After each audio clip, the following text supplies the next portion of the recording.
I honestly don't know how to talk to you about this film without spoiling anything. So please do not watch any trailers.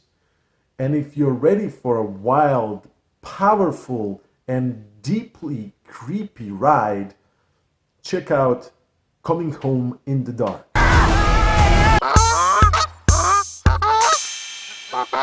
This is one of the best thrillers I have seen in the last 10 years.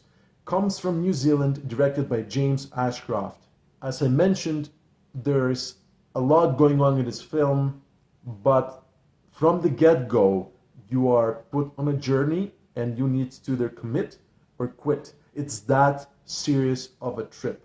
The movie's premise basically is about a family that goes out camping, and that's as far as I'm going to tell you. Because as soon as the movie starts going, and you think it cannot get any deeper, darker, grittier, emotional, at each minute it keeps escalating by a deep, rich narrative that just grabs your heart, grabs your gut, and shakes it and squeezes it. And I was along for the trip. At around the 15-20 minute mark, something happens in the movie that definitely will divide the viewership into those who continued watching the movie and didn't expect to arrive at that particular ending, or those who quit.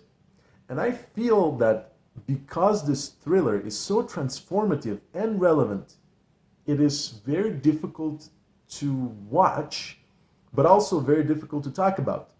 Some of the themes covered in this movie are also difficult to deal with, and it's not for any kind of viewer that is expecting a regular thriller. In fact, this is not by the formula kind of film.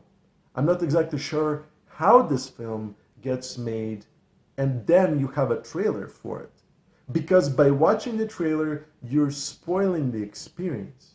I wish there were more films like this that counted on the fact that there will be a certain audience that will be turned off from watching this journey, but the audience that stick along will have this experience in their head forever. It is not a movie that you can forget easily, and it is a movie that will keep you engaged after you have finished watching, wondering what exactly happened and was the journey worth it, or you would have preferred to skip it and never had experienced it. There's not a lot of gory moments, although there are some, but it's mostly about the narrative and the story that unravels in front of you that makes you go through uncomfortable experiences.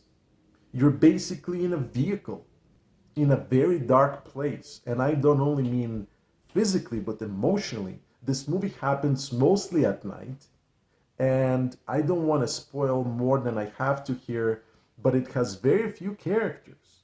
But the characters it has, it slowly develops, and the mysteries that unfold in front of you are so deep. The secrets that are revealed are so dark that I feel that those who stick around will have a respect for the filmmaker for being brave enough to take on it, and the actors who decided to take on very perverse roles will be revered because they are amazing at what they do.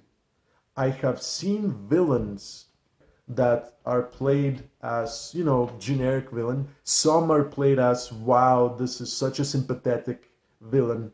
There is no connection that an ordinary person can make with the villains of this film, by far. Yet this villain will stick with you for a very long time. The experience of watching this movie is the closest that can be of you're sitting next to somebody as dark as the Joker and having a conversation with somebody who is obviously insane but makes so much sense because of the nature of this narrative and the secrets that are unveiled throughout the story, and because the audience is taken on this ride dark and into the dark. I feel it's a movie that must be watched alone, but it is also something that's worth discussing with other people that have seen it. I know it's confusing. Once you've seen the movie, it will make sense to you. If you have seen Coming Home in the Dark, don't spoil anything in the comments, but I would love to know if this was a deep emotional experience for you. And if it wasn't, suggest a film that was that kind of experience for you. I'm Jim from Get Me More, and you know where to find me. Thanks for watching.